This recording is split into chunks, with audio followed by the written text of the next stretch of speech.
Welcome to Murder Mile UK True Crime. This isn't a video, it's an audio experience. The only images you'll need for this episode are these. So close your eyes, open your mind, and savour the sounds of Murder Mile. Who gunned down a celebrity hairdresser in a London park, and why? Find out on Murder Mile.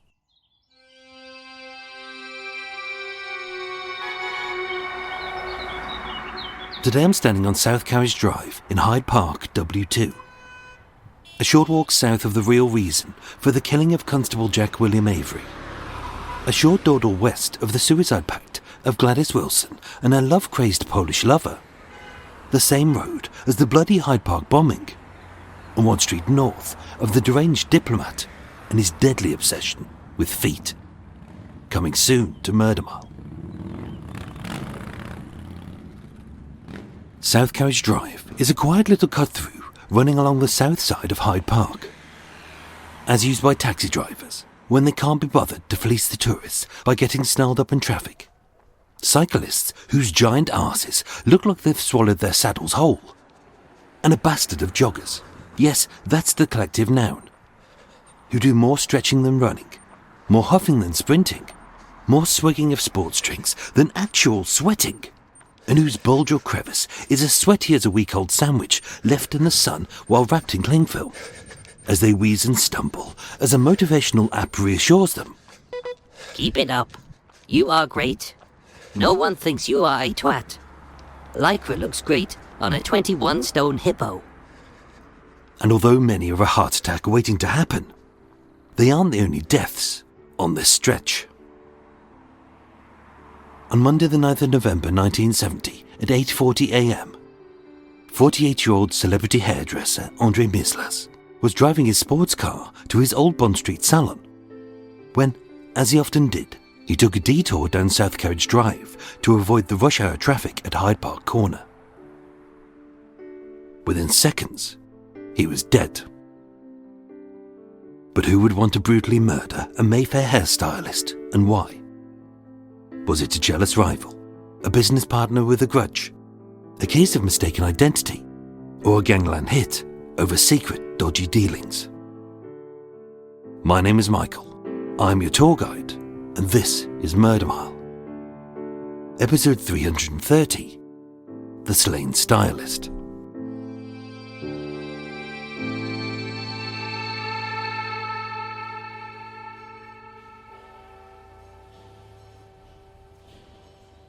Born in Mile End Old Town on the 17th of April 1922, Andre was the oldest of 2 sons to Samuel and Sarah Mizelas, Jewish parents of Greek origin. As a rough, noisy and poverty-strewn part of the East End of London, Andre was raised in a turbulent time, seeing a rise of anti-Semitism and the violent reprisals from Oswald Mosley's black shirt fascists as anti-immigrant sentiment swept across the city. For many boys, the only way to survive such a cesspit of hate was with quick wits, fast fists, and a switchblade razor. But Andre wasn't big or tough. Hard as he tried, he couldn't disguise his olive skin from the racists.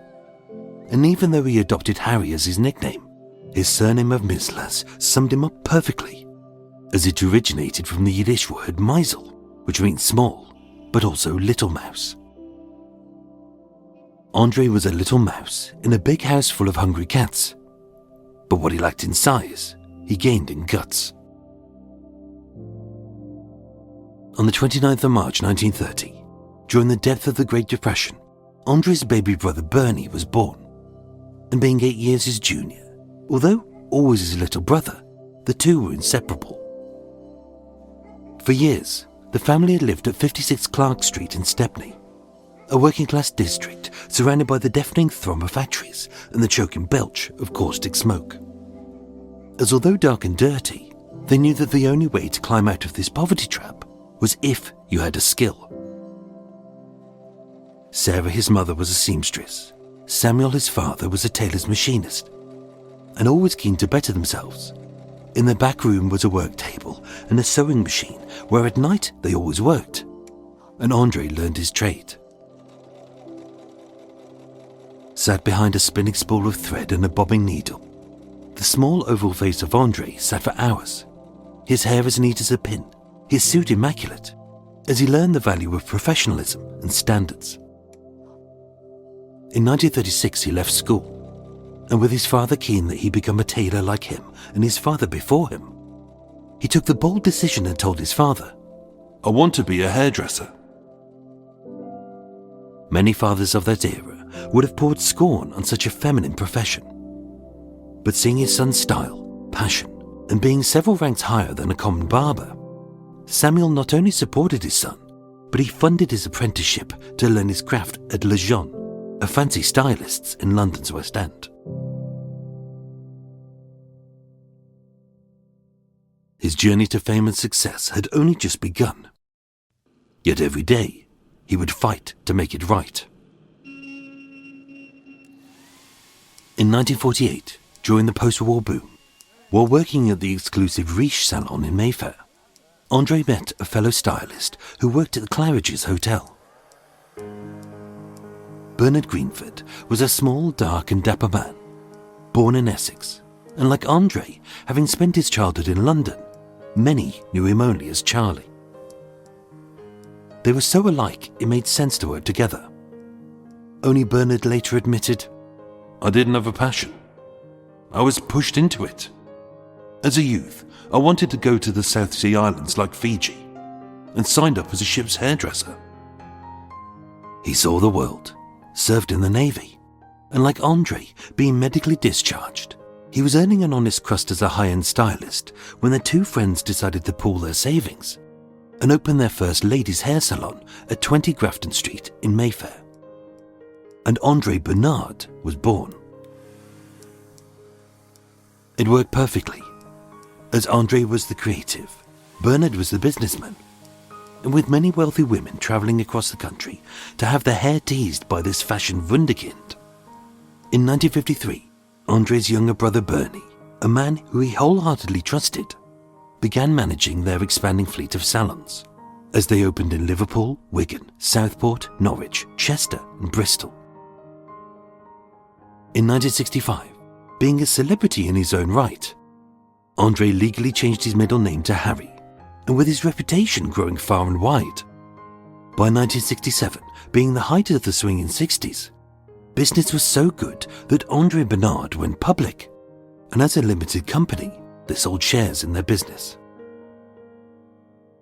By 1970, with more than 20 salons, 2 about to open, and more than 400 staff, Andre the Little Mouse had become a big cheese in the fashion industry. With actresses like Julie Christie, many top models, and 7 queens as his regular clients, attending his flagship salon at 10A Old Bond Street in Mayfair. And better still, his personal life was stable and good. Back in 1946, Andre had met and fallen in love with Betty Warburton, who, like many women, had been made a war widow in her early 30s. They never married, as she never felt it necessary, and perhaps was left a little traumatized as her last husband was tragically killed. So never having children, the two, who everybody knew as Mr. and Mrs. Mizelas, moved into a stylish Regency-style home at 29 St Mary Abbott's Terrace in fashionable Kensington, where they would live happily together for the next 25 years. Fame made them regular guests at fancy soirees. Andre drove a brand new Triumph TR5 sports car in red. They rented out their second home at 8 Lonsdale Square in Islington, having converted it into flats. And they holidayed several times a year at their tranquil little quintus at Fazenda de Caravella in the Algarve. This was booming and profits were up. So in September 1970, it made sense for the infamous stylist, but also Andre's friend for 20 years, Vidal Sassoon, to be in high-level talks to merge his more successful salon empire with Andre Bernard. Within a decade, Vidal Sassoon would be worth over £100 million every year, £300 million today, making Andre's dream of going global a reality.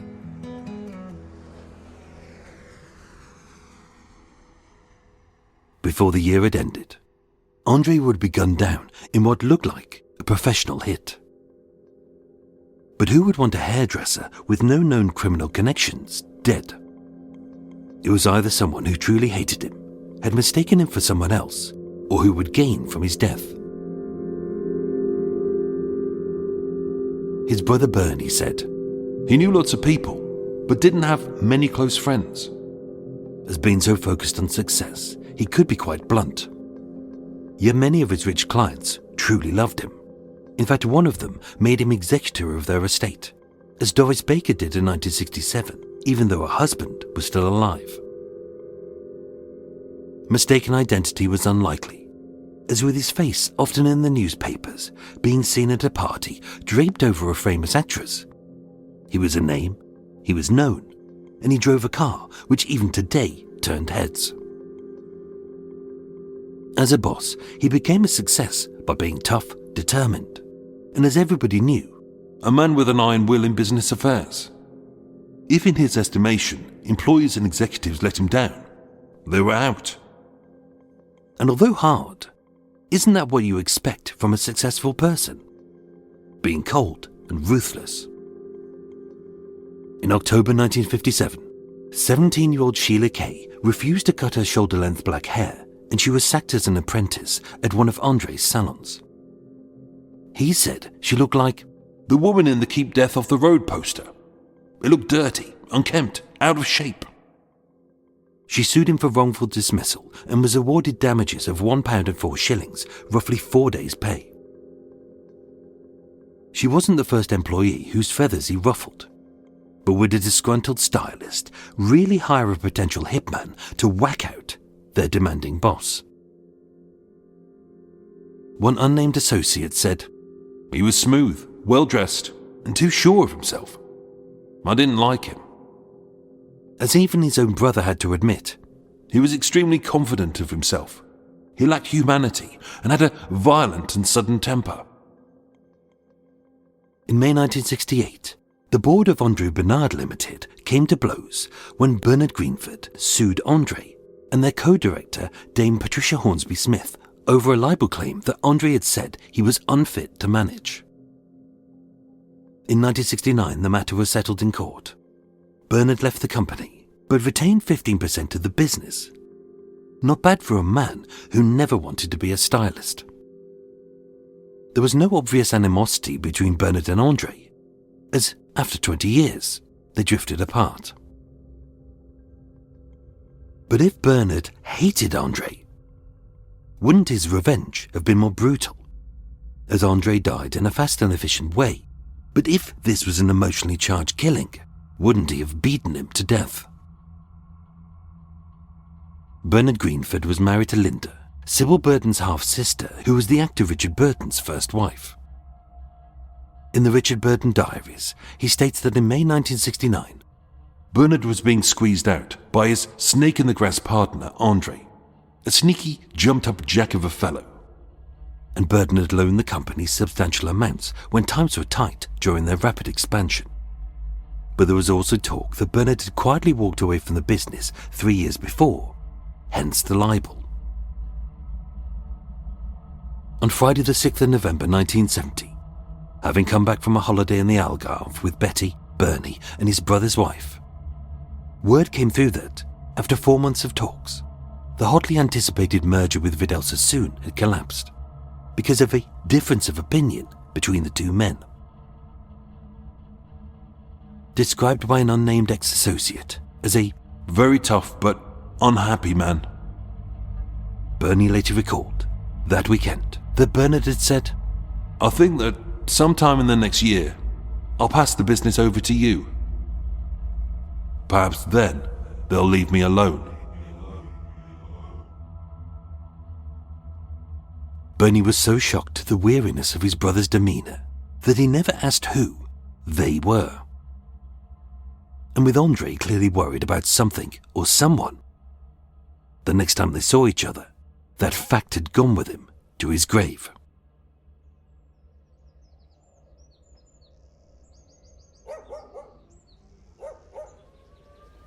Monday the 9th of November 1970 was an ordinary day. being the cusp of winter, the morning was glum and drizzly.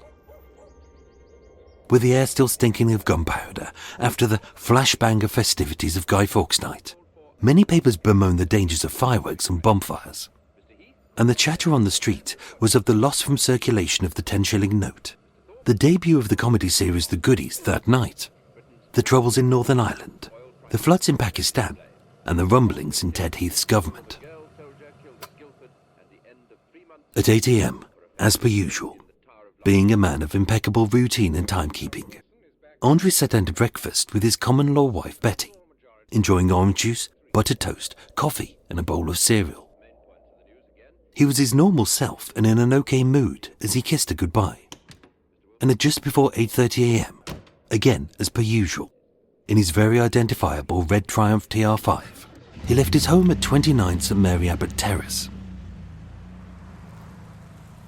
As a journey he'd undertaken for more than 2 decades, this 3.6-mile trip to 10A Old Bond Street in Mayfair, his flagship salon, surrounded by designers like Cartier, Hermes, Louis Vuitton and Gucci, with a travel time of roughly 33 minutes during a late rush hour, he would arrive at 9 a.m. precisely.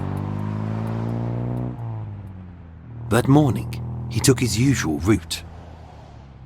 Left onto High Street, Kensington, past Holland Park, skirting past Kensington Palace, the then home of Princess Margaret, onto Kensington Road and the south side of Hyde Park, past many foreign embassies, the Albert Memorial and the Royal Albert Hall.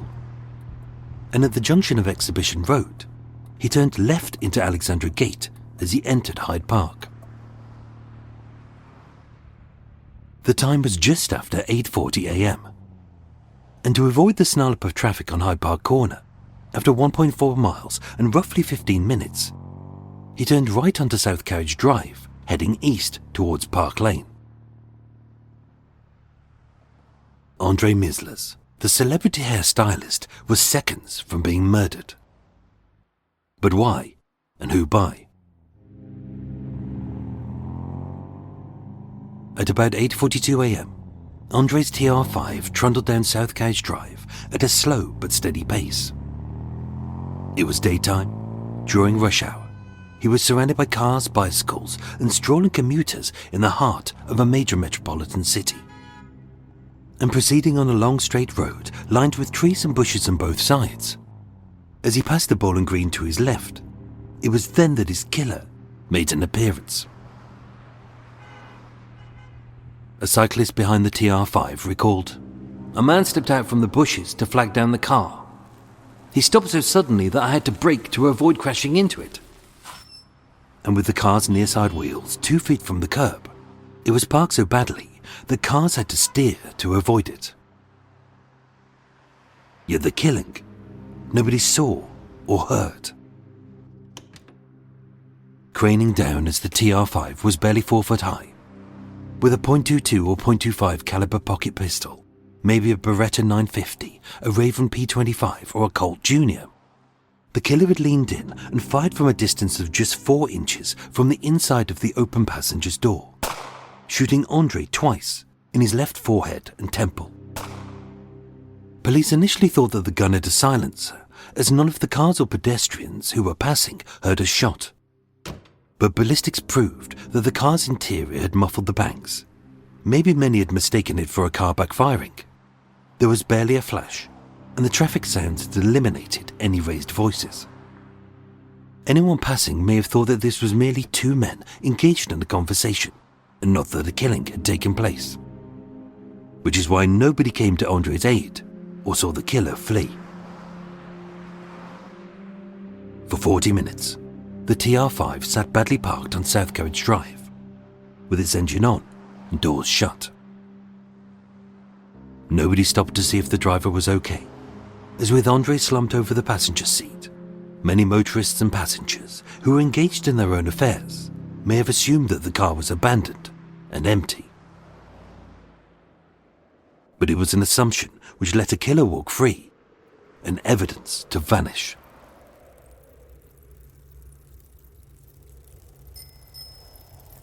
At 9:25 a.m, a cyclist, often mistaken for the one who swerved to avoid the car, cycled past the TR5.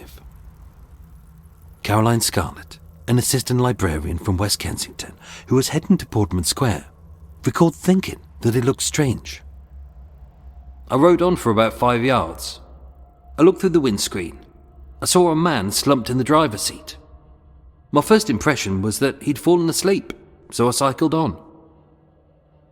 With 2 entrance wounds to his left temple and forehead, no exit wounds to the right, and slumped over the passenger seat, Caroline didn't see the blood on his grey hair or his sheepskin coat. So I thought he may be ill. I went back and looked. I can never forget the colour of his face. It looked absolute blue. But even then, she wasn't thinking that this was a murder, or even that he was dead. Alerting 2 groundskeepers from the bowling green just 100 feet away, the first said, A girl came and told us that a car had stopped. A man looked ill and needed assistance. I knew at once that he was dead. I'd seen enough bodies during the war. But as he opened the car door to check, seeing the open bloody wounds to the front of his head, even he didn't think that this was a murder, but a car accident. But how? 9:53 a.m. called to a possible collision. PC Chris Drake didn't have a crime scene to secure, so he asked the groundskeepers to move the car as it was blocking traffic, and therefore inadvertently destroyed any fingerprints. He escorted Andre, who was barely alive, in an ambulance to St. George's Hospital on the east side of Hyde Park. But at 10 a.m, Andre was declared dead. And with CID informed about the bullet wounds to his skull, it was then established as a murder. But by then, the evidence was lost. The investigation was headed up by Detective Chief Inspector Ivor Reynolds. As expected, the crime scene was a mess. As the car had been moved, fingerprints erased and bloodstains smeared. Any muddy footprints in the bushes had been trampled by gawping pedestrians, as the street wasn't sealed off for at least another hour. The car's position had to be guessed from memory, and unaware that they'd witnessed a murder, many witnesses, some of whom were tourists, had vanished for good. Nobody heard the shots, nobody saw the killing, and nobody sighted Andre's killer. The area was searched with metal detectors and sniffer dogs, but nothing was found.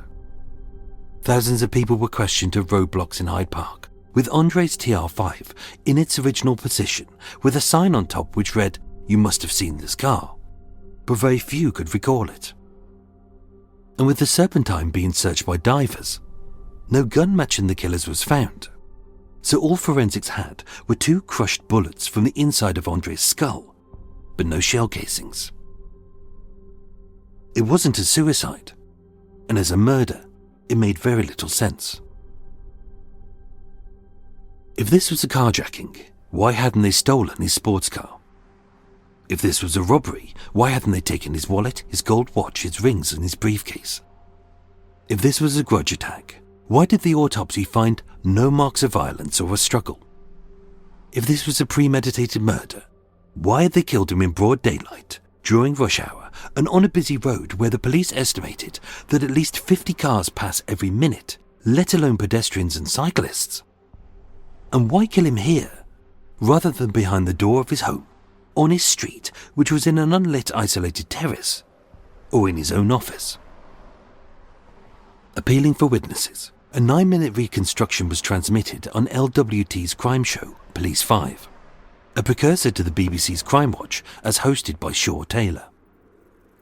And on the 23rd of November, 2 weeks after the killing, the first cyclist, often confused with Caroline Scarlett who found the body, who had swerved to avoid hitting Andre's car, was stopped at a roadblock and volunteered her information. She didn't realise it, as she didn't know what she'd witnessed. But she'd seen the killer's face. She remembered it vividly, as she'd almost collided with the rear of the TR5, and said that a man had stepped out from behind the bushes by the bowling green and flagged down Andre's car. He was in his 30s, 5'9" tall. He had a thin face, a square jaw, thin lips, dark hair, a sallow complexion, and was of a Latin American or Mediterranean appearance. He was wearing a dark jacket, blue trousers, a polo-necked sweater, a peaked cap, and even though the day was typically dark and gloomy, he wore sunglasses. He didn't look like anyone that Andre's friends, family, staff, or business partners had ever seen. But one thing was certain: Andre knew him. His brother Bernie stated, Andre would never stop his car for a stranger. He had a fear of hitchhikers. but he would often use those moments traveling to work to pick up someone he knew to discuss business. So was it a meeting which ended in death? No. Police confirmed there was nothing out of the ordinary about Andre's routine that day, but the cyclist recalled seeing that very identifiable stranger in the same spot on South Carriage Drive just a few days before. But that week, Andre had taken a different route by heading to Hyde Park Corner. As Andre told his brother just 2 days before his murder, Perhaps then they'll leave me alone. but who were they?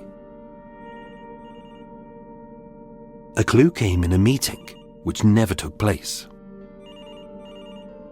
3 days before his death, Andre had called Colin Findlay, the head of a private detective agency in Upper Norwood in South London.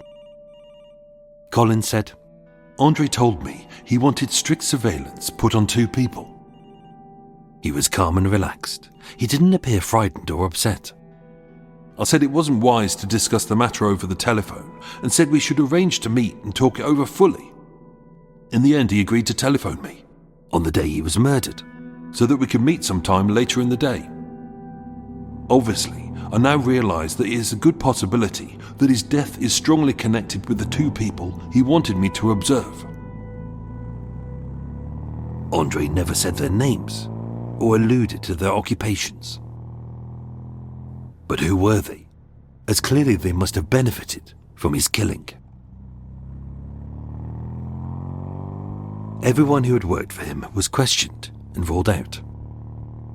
Bernie, his brother, was distraught and proven to be in Chester when he was shot. His co-director, Dame Patricia Hornsby Smith, had a solid alibi and wasn't considered a viable suspect. And although he had sued Andre, his former partner, Bernard Greenford's 15% of the business would have been worth nothing with Andre dead, if it hadn't been expertly managed by Bernie, his grieving brother, who would steer Andre's legacy into greater profit. With Andre unmarried and childless, Betty, his common-law wife, inherited his personal estate of over £153,000, as decreed in a will dated 4 years before, with the remainder of his property left to his brother and his parents. She stated, "After his death, I lost a lifelong friend and had a breakdown." And as for Vidal Sassoon, his friend for over 20 years, the collapse of the merger and Andre's death neither benefited nor hindered his business, and he spoke openly about his grief at losing a man he respected.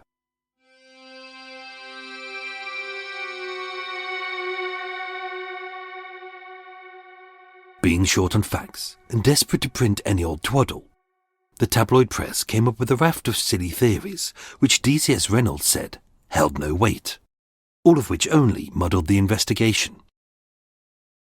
One was that he owed gangland boss Alfie Gerard £100,000 and was bumped off by his son Nicky, the infamous hitman who would later murder Alfredo Zamparelli in 1974, only he looked nothing like the photo fit. Another was that, although he'd been with Betty for 25 years, Andre had had an affair with a gangster's wife and the killing was payback. But then why would Andre pull over his car for a mistress's jealous lover? The press also tried to link his killing to the unconnected murder of market research executive James Cameron, who was shot and murdered in his Islington home just 2 weeks before. 4 years later, they came up with a bullshit theory that Mr. Mizelas was shot dead by a hired killer from abroad.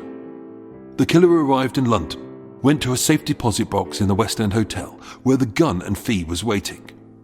even though again, this contradicts the fact that Andre would never stop his car for a stranger.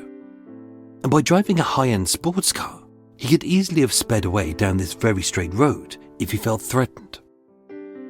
And they even tried to link it to a man who was found dead with a single head wound, having been shot with a 9mm bullet using a mysterious walking stick gun. In the same park, a few hundred yards away, and almost exactly 1 year after Andre's murder.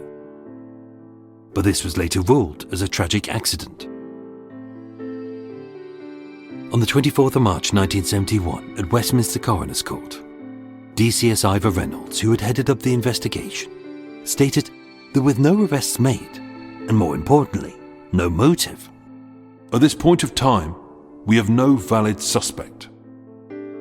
and with that, there was no need for the jury to retire to consider their verdict, as Coroner Dr. Gavin Thurston ruled that Andre was murdered, but persons unknown.